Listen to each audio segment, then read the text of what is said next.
নমস্কার বন্ধুরা, আমি জুনু দাস চলে আসছি একটি নতুন রান্নার রেসিপি নিয়ে। তো একটি খুবই লোভনীয় সুস্বাদু রান্না। তো আজকে রান্না হবে আলু বেগুন দিয়ে ইলিশ মাছের তেল ঝাল। তো দেখো বন্ধুরা, আমি একটু লাল মরিচ আর একটু জিরে গুঁড়ো আমি বেটে নিয়েছি। আর মাছগুলিকে লবণ হলুদ দিয়ে কড়াইতে দিয়ে দিলাম, তেলে একটু ভেজে নেব, একটু হালকা ফ্রাই করে নেব। তো দেখুন কি সুন্দর একদম লোভনীয় ইলিশ মাছ, একদম মাছের ডিমে ভরপুর। তো মাছের ডিম তো সবাই ভালোবাসে, ইলিশ মাছের ডিম খেতে খুব দুর্দান্ত লাগে। তো দেখো মাছগুলি আমার ফ্রাই হয়ে গেছে। তো খুব বেশি একটা ভাজবো না, তবু একটু লাল করে ভেজেছি। তো দেখো মাছগুলি কি সুন্দর করে ভাজা হয়ে গেছে। আর আশা করি সবার ভালো লাগবে। তো অনেকটা গরম পড়েছে, তাই আর সরিষা দিয়ে রান্না করলাম না, তাই ভাবলাম একটু তেল ঝাল রান্না করব। তো বেগুনগুলিকে আলুগুলিকে আমি একটু হলুদ লবণ দিয়ে লাল লাল করে ভেজে নিয়েছি। আর এখন বেগুনগুলিকেও ভেজে নেব। দেখুন একদম সুন্দর করে ভেজেছি। তো এবার দেখতে থাকুন, আমার সঙ্গে থাকুন, পাশে থাকুন।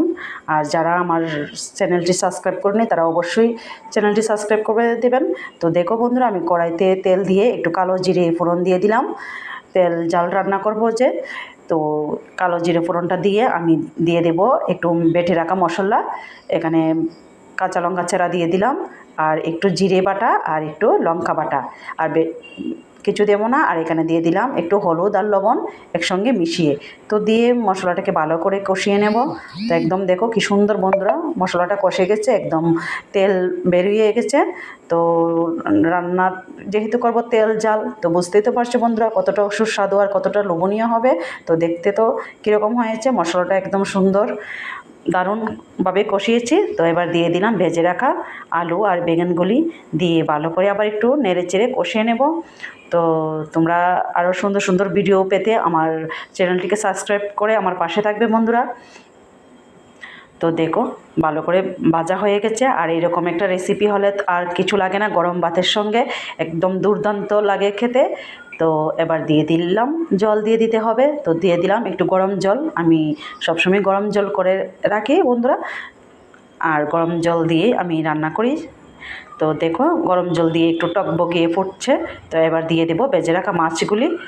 তো দেখতেই তো পাচ্ছ, ইলিশ মাছ তো মাছের রাজা ইলিশ। তো মাছ খেতে খুব ভালো লাগে, সবাই সবাই ভালোবাসে। আর মাছের পিসগুলিও কিন্তু অনেকটা বড় বড় আর ডিমে ভরপুর, অনেকটা লোভনীয়, দেখতে যেমন লোভনীয় বন্ধুরা, আর খেতে তো অসাধারণ।